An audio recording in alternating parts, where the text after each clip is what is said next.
ನಾನು ನನ್ನ ಹೆಂಡತಿ ಮದುವೆಗೆ ಮುಂಚೆ ಸಿಕ್ಕಾಪಟ್ಟೆ ಕನ್ಸು ಕಂಡಿದ್ರಿ. ಲೈಫ್ ಇದೇ ಥರ ಇರುತ್ತೆ, ಇದೇ ಥರ ಇರಬೇಕು ಅಂದ್ಕೊಂಡಿದ್ರಿ.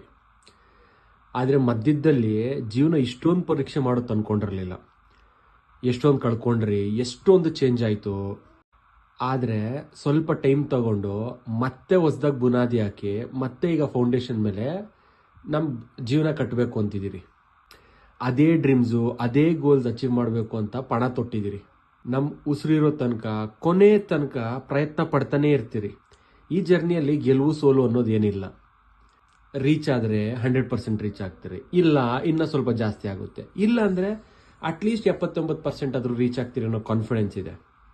ಕನಿಷ್ಠ ಪಕ್ಷ ನಾವು ಪ್ರಯತ್ನ ಪಟ್ರಿ ಅನ್ನೋ ತೃಪ್ತಿ ಆದರೂ ಇರುತ್ತೆ.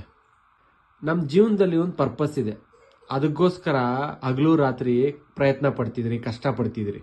ಈ ಜರ್ನಿಯಲ್ಲಿ ನಿಮ್ಮ ಸಪೋರ್ಟು, ನಿಮ್ಮ ವಿಶ್ವಾಸ ಯಾವಾಗಲೂ ಇದೇ ಥರ ಇರಲಿ.